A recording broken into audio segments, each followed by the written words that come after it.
A very good morning to one and all. Today we are going to discuss the parliamentary form of government in the UK. In this particular chapter, we are going to concentrate on the basic principles and features. So here you have to remember that Britain was the first country that adopted the parliamentary form of government. So we now move on to the features. So the first feature is Westminister Model. So the other name for the parliamentary form of government is the Westminster Model. And the reason behind it is that the British Parliament or the seat of the British Parliament is located at Westminster. Secondly, the cabinet is constituted by members of the majority party. That means the political party which is there in majority in the British Parliament forms the cabinet, and the responsibility of the cabinet before the British Parliament. That means the cabinet is always responsible before the British Parliament. Secondly, the British monarch as the titular executive head of state.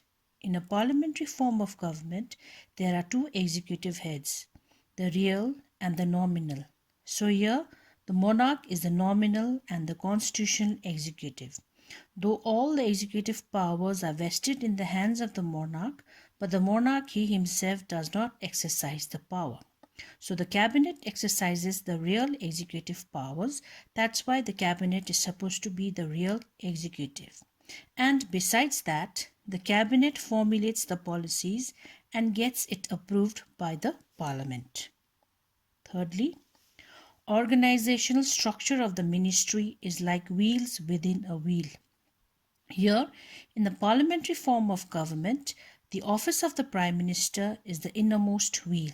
That means the Prime Minister's office is the most important office. So the Prime Minister is assisted by a group of officials who are known as the inner cabinet or the kitchen cabinet. And next wheel consists of the cabinet ministers who are about 15 to 20 in number, who hold important portfolios, who are given in charge of important subjects, and who are the real policy makers and who are the real decision makers. And then, in order to assist these cabinet ministers, there are deputy ministers, and finally at the outer wheel you have the members of the majority party. Now fourthly, there is a very close relationship between the cabinet and the British Parliament. So the ministers are heads of the government as well as members of their respective houses, because the ministers are drawn out of the British Parliament. And there is a constant interaction between the ministry and the parliament. That means they are both responsible to one another. So there is a very close relationship between the British Parliament and the cabinet. The ministers, they act as a source of harmony between the executive and the legislature. So the ministers on one hand are going to make the policies, and then these policies are going to be approved by the British Parliament. So there is a close relationship between the executive and the legislature. Fifthly, the ministerial responsibility, individual and collective. That means the ministers are responsible towards the monarch. The ministers, now since they are the real executives, they are going to carry out the administration of the country.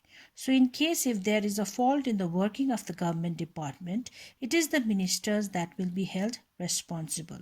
So the monarch, since he is just a constitutional or a nominal head, he cannot be blamed because he always functions according to the aid and advice given by the Prime Minister. Next one, the individual responsibility of each minister.